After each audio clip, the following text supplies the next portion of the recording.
मिली है किरंदुल बेल्ट में एक आईडी आप लोगों ने जब्त की है, वहाँ पर किस तरीके की ये वहाँ पे आप लोगों की टीम ने वहाँ पे काम किया है? ये बालाडीला आयरन और माइंस की हमारी जो किरंदुल यूनिट है उसमें आज सुबह रेगुलर पेट्रोलिंग और गश्त के दौरान हमारी टीम को एक सस्पिशन दिखाई दिया जो लगा उन्हें कि आईडी हो सकती है, और इमीडिएटली उस एरिया को कॉर्डन ऑफ किया गया और दांतेवाड़ा पुलिस के सहयोग से उनकी BDDS टीम तुरंत पहुंच गई और जब उसको चेक किया गया तो वाकई में वो आईडी निकला जो एक प्रेशर मैकेनिज्म का आईडी था। नक्सलियों के मंसूबों को नाकाम किया है CISF की टीम ने। आइए जानते हैं क्या कुछ मामला है, सिर्फ बताएंगे क्या है। बालाडीला आयरन और माइंस में जो CISF की यूनिट है हमारे किरंदुल में, आज वहाँ सुबह रूटीन पेट्रोलिंग के और चेकिंग के दौरान हमारी टीम को एक सस्पिशियस ऑब्जेक्ट दिखाई दिया और उसको ये मानते हुए कि आईडी हो सकता है एरिया को कॉर्डन किया गया और तुरंत पुलिस से संपर्क करके BDDS टीम को बुलाया गया वहाँ, और जब BDDS टीम के द्वारा जांच की गई तो वाकई में वो आईडी निकला और उसको डिफ्यूज़ किया गया। ये हमारे लोगों की अलर्टनेस की पहचान है और एक बड़ी सफलता है। सर कितना किलो वो विस्फोटक सामग्री? नहीं, अभी वो चीज़ें जब FSL की रिपोर्ट आएगी, पुलिस की रिपोर्ट आएगी तब हम बता पाएंगे, अभी इमीडिएटली नहीं बता पाएंगे। इस मामले में किसी की गिरफ्तारी हुई है? नहीं, कोई गिरफ्तारी नहीं। सर CISF अभी सुरक्षा की दृष्टि से अच्छी काम कर रहा है, वहाँ कुछ नक्सलियों की एक्टिविटी को लेकर क्या कुछ? नहीं, देखिए वहाँ जो बालाडीला आयरन और माइंस है वो बिल्कुल ही ओपन एरिया है और उस ओपन एरिया में आसपास के लोग, गांव के लोग जो हैं वो आ जा सकते हैं, तो उस एरिया में जो भी मूवमेंट है ये जान पाना बड़ा ही अत्यंत कठिन काम है कि वो आम जनता है या उसमें नक्सली भी मिले जुले हैं। ये हम मान के चलते हैं कि आम गांव वालों के भेष में नक्सली भी वहाँ से मूव कर सकते हैं, और इसलिए हमारी जो भी वहाँ गतिविधियाँ होती हैं उसमें हम पूर्णतः अलर्टनेस रखते हैं और हमारी अपनी स्ट्रेटजी है कि कैसे अगर कोई खतरा हो तो हम उसको काउंटर कर सकें। सर इसमें किसी नुकसान तो नहीं हुआ? नहीं, कोई नुकसान नहीं हुआ। यही हमारी बड़ी सफलता है कि नुकसान हो सकता था जो होने से बचाया गया। सर ये कब पता चला कि वहाँ पता है? ये सुबह 7:30-8 बजे के आसपास की बात है जब पता चला है कि टीम लगातार सर्च करते रहती है। हाँ, वो उसका एक पैटर्न है हमारा, उसको हम फॉलो करते हैं, उसका एक अपना तरीका है कि स्ट्रेटजी है। गांव के लोग इस्तेमाल करते हैं ऊपर आने में, और वो जो एरो जहाँ ख़त्म होता है उसको हम लोग नॉर्मली लो गाँव जंक्शन बोलते हैं। इसी एरिया में जो मूवमेंट होते हैं तो हम लोग आमतौर पे चेक करते हैं और यहाँ पे वो आईडी डिस्कवर हुआ। ये भी मैं आपको और भी सूचना दूंगा अभी। इनफैक्ट पिछले 1 साल में ये चौथी बार हुआ है, पहले भी 2-3 बार हुआ तो हम लोगों ने उसकी उतनी पब्लिसिटी नहीं की थी, बट ये बार हो रहा है। 2 बार तो एक्सप्लोसिव मिले और 2 बार आईडी मिले। This is the 4th time in last. और दिखाइए आगे, ये जो है इनिशियल आप जो देख रहे हैं हमारे जवान को जब दिखाई दिया है, ये भी नहीं दिख रहा था, पत्ते थे वहाँ, तो पहले तो मालूम नहीं था कि वहाँ क्या होगा। जब पत्ते हटे तो वो फोटोग्राफ तो नहीं, उसके बाद जो पहली बार वायर दिखाया है वो दिख रहा है।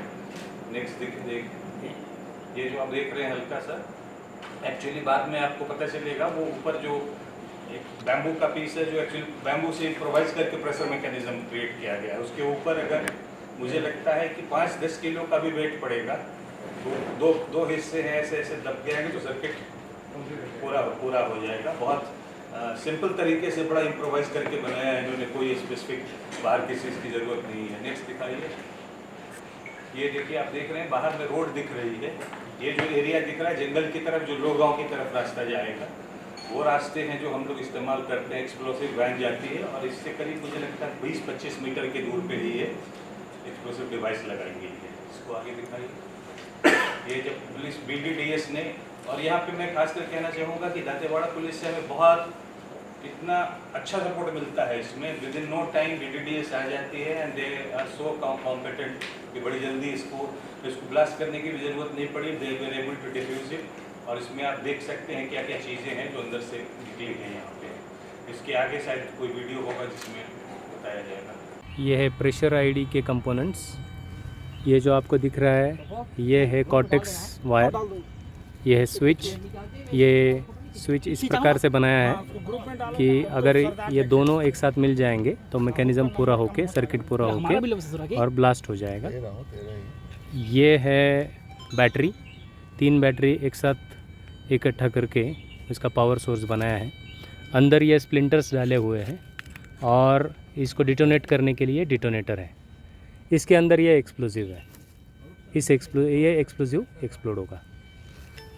महीने में ऑलमोस्ट इसी लोकेशन में और थोड़ा आगे जा करके एक सीरीज ऑफ आईडीज थी, फोर टिफिन बॉम्ब्स जो थे, वो प्रेशर मैकेनिज्म नहीं था, वो detonator actual switch operated system था, वो हुआ था। और उसके पहले 2 बार हमें एक्सप्लोसिव्स मिले थे, they were not actually bombs.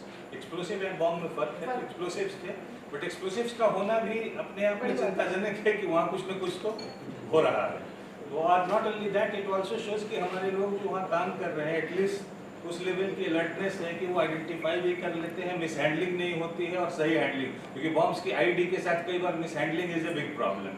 तो आप गलती वहाँ पे गलती से भी उसमें प्रेशर मैकेनिज्म पे प्रेशर हो जाता तो ये ब्लास्ट कर जाता है। तो सर ये रोड से 25 मीटर हट के तो आपके जो आरोपी या जो पैदल आपकी पेट्रोलिंग चलती है उसके लिए लगा के रखा हुआ है, उनके लिए भी हो सकता है। हमारा सस्पेशन यही है कि उनके लिए शायद हो, क्योंकि वो एरिया ऐसा है, आपको जैसा मैंने बताया कि वो गांव के लिए यूज़ होता है, उसको नक्सल्स भी यूज़ कर सकते हैं। तो नॉर्मली हम उस पर ध्यान रखते हैं, हमारे लोग जाते हैं कि उधर कोई छिपा हुआ तो नहीं है, बैठा हुआ नहीं है, तो उनके लिए बिल्कुल रोड से आपका तो 50 से 80 मीटर तो आप लोग वैसे ही सर्च करते हैं। कैपेसिटी और इंटेंसिटी क्या है इसकी? कैपेसिटी और इंटेंसिटी ये अभी अब जो उसकी फॉरेंसिक टेस्ट होंगी तभी बता पाऊंगा, अभी तो मैं नहीं बता पाऊंगा। सर अपने कितने वहाँ पे यूनिट कब से वहाँ पे सियासत के आए? सियासत देखिए उस एरिया में 1972 से 1972 से सबसे पहले किरंदुल में आए थे और उसके 2-3 साल बाद हम लोग बचेली में आ गए। तो वो ज़माना ऐसा था कि कोई नक्सलिज्म था ही नहीं यहाँ छत्तीसगढ़ में, और वो तो टूरिस्ट प्लेस था, आकाश नगर आप लोग जानते हैं। और बाद में भी 2006 तक तो सियासत कभी टारगेट नहीं रही। 2006 में पहली बार हिरोली मैगजीन पे जब अटैक हुआ जिसमें हमारे लोगों की कैजुअलिटी हुई, एक्सप्लोसिव लूटी गई, और उसके बाद तकरीबन 2006 से 2020 तक जो है ऑलमोस्ट हर साल कुछ न कुछ होता रहा, वहाँ छोटी बड़ी घटनाएं होती रही हैं, काफ़ी हमारी कैजुअलिटी हुई है इस एरिया में। ये सर आकाश नगर से नजदीक है या बचेली से? नहीं, ये किरंदुल एरिया है, आकाश नगर आपका बचेली में है, लेकिन अगर आप hill wise close as the close wise distance देखेंगे तो बहुत दूर नहीं है, लेकिन अगर आप रोड से जाएंगे तो दूर है। कहीं ना कहीं घात लगाकर हमला करने की कोशिश किया गया था, जिसको सीआईएसएफ की टीम ने नाकाम कर दिया है। सीजी भास्कर न्यूज़ के लिए मैं हूं गौरव तिवारी।